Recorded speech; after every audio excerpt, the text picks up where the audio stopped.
Hey guys, working on getting this 5.3 and t56 mounted in the Camaro here, but I did have issues getting these engine mounts over the clamshell mounts without contacting the air conditioning. So I've decided to start taking these clamshell mounts off the subframe.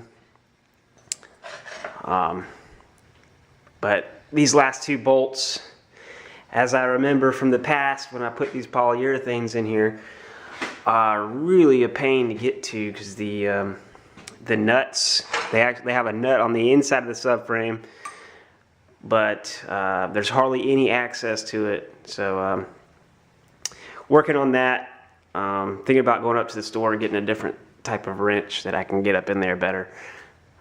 But I'll bring you back after I get these things off and get this engine fitted in. Alright guys, I got these mounts off.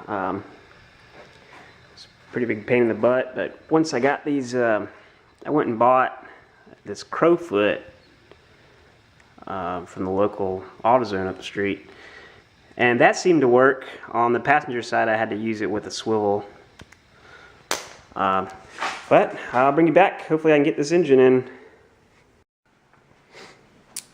Okay guys, I got the engine in the car here. It's kind of just sitting in there. I didn't put the nuts on the back of the bolts, but I've got it in there. Still a little confused about the evaporator case. It contacts here, and I've got a tape measure here somewhere, but I just measured it, and it's about from the flange face to here, it's about 2.5 inches. And if you measure from the firewall to here, it's a little less than 2.5 inches. So not really sure what I'm missing.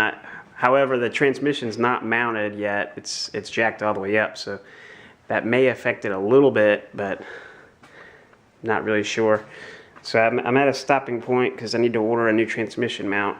I did not realize you have to use the 2-bolt type. The instructions say Prothane. They've got a model number in there too. I can't remember what it is, but I'm gonna have to order that. So that's it for today. See you guys next time. Oh yeah, one last thing. There was some question on whether or not I installed these brackets correctly. And actually I looked into this before I even installed them because I saw one forum where a guy had trouble putting them into a Firebird. So I found this picture. This is posted by Tadaki. He works for Hooker Headers, and I believe he was one of the guys that designed the mounts. So you can see how they're installed, which is how I've got them.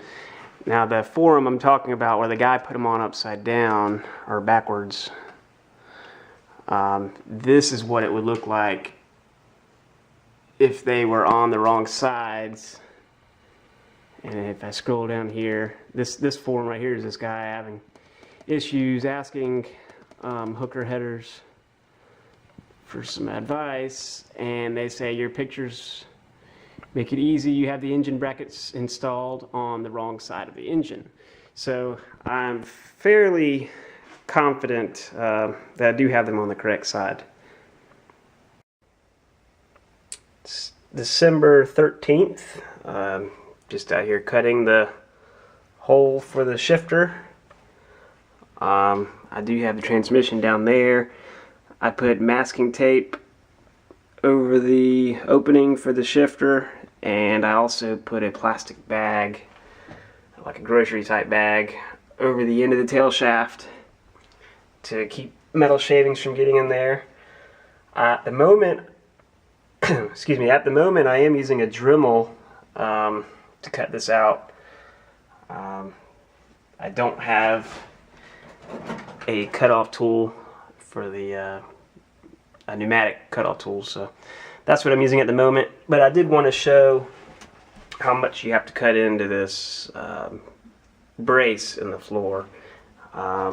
Based on the spot welds, it's about halfway into it, which will leave an opening, can't really see, that I may be able to box in from the bottom once I get the car up in the air.